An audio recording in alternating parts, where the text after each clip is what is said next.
Hello, I'm Mary Roberts, Executive Director for Frank Lloyd Wright's Martin House in Buffalo, New York. We're here today to share a virtual tour of the Martin House so that as many people as possible can enjoy the scenes from the interior of the house today. If you walk with me, we'll enter into the reception room. This is the space that the Martins used primarily for entertaining. It features a beautiful sunburst fireplace as well as an extensive array of Tree of Life windows. The Tree of Life window is a design specific to the Martin House. It's probably Wright's most iconic graphic design. This room also includes a few of his very early and original barrel chairs. You can see the play of light on the ceiling above the art glass windows.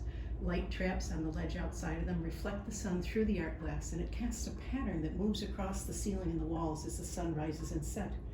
You can also see the gilded finishes, the beeswax color pastes that are applied to all the interior plaster walls in the house. And now we're going to take a walk through the foyer and into the main unit room.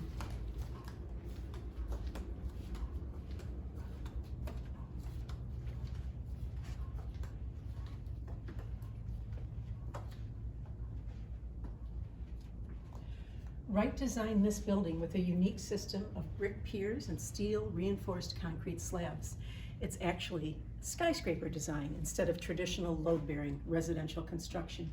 And there's a series of piers clustered together in a square that create the structural support for the 5,000 square foot floor plates, each of the 3 floors.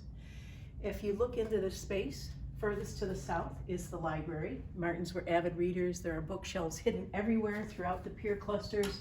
Even a Frank Lloyd Wright designed encyclopedia stand for their Encyclopedia Britannica.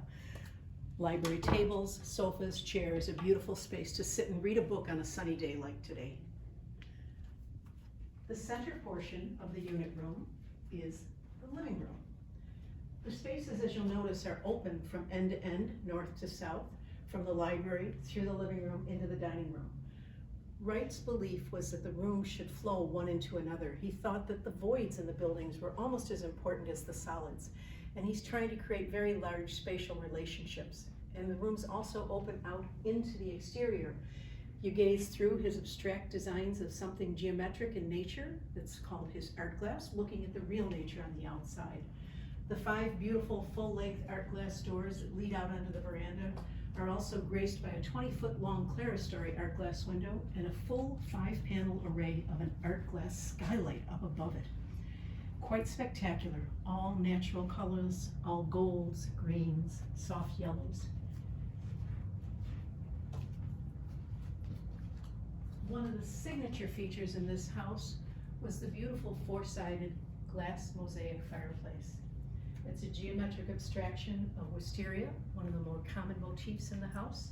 The wisteria blooms cascade up and down all 4 sides of this intricately designed glass mosaic. Each one of the individual hand-blown pieces of glass are hand applied with some amount of liquid gold for the final firing. To the south of the fireplace is the dining room. The Martins love their dining room table. It's a beautiful eye-shaped table, very tall, high-back chairs. There were originally 4 floral stanchions, one on each corner. But Mrs. Martin removed them very early in their occupancy because she wanted the more clear open space of the dining room table. Now we're going to take a walk through one of the pier clusters. You can actually walk through them and go out to the kitchen.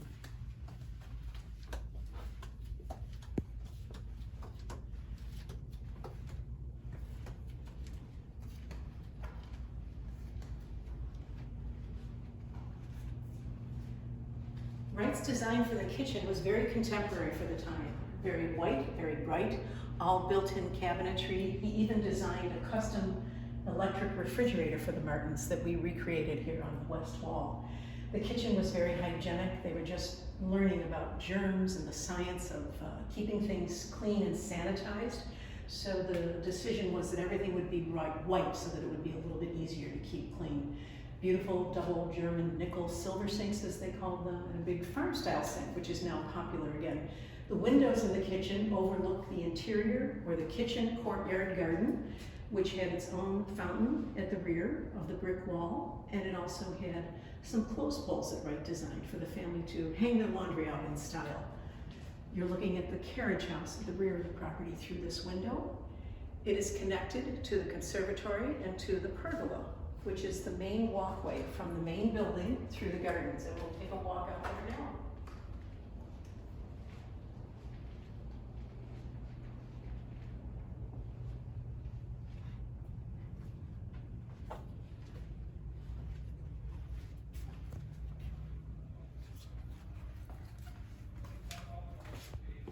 As you walk out into the pergola, you begin to get a sense of the estate and the grounds. Wright designed this building with a lavish amount of landscape, which was recently restored. There are over 10,000 plantings on this 1.5 acre estate. To the side on the pergola are English border gardens. We have extensive spring blooms, 7,000 bulbs that have been planted that are just now peeking their heads up.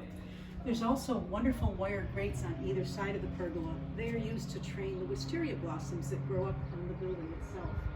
Wisteria was one of those themes that Wright used repetitively in the art glass, in the fireplace, and in the gardens itself. To the left, you see the Martin House, the sister's home for the Martins estate, a standalone building that's beautiful and designed in and of itself. It was the first building on the grounds. If you look down the pergola, you'll see our winged Victory, the statue Nike of Samothrace.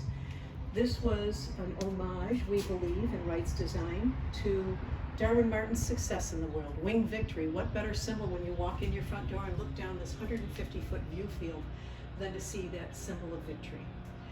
Thank you for joining us today at the Martin House. Please come and visit.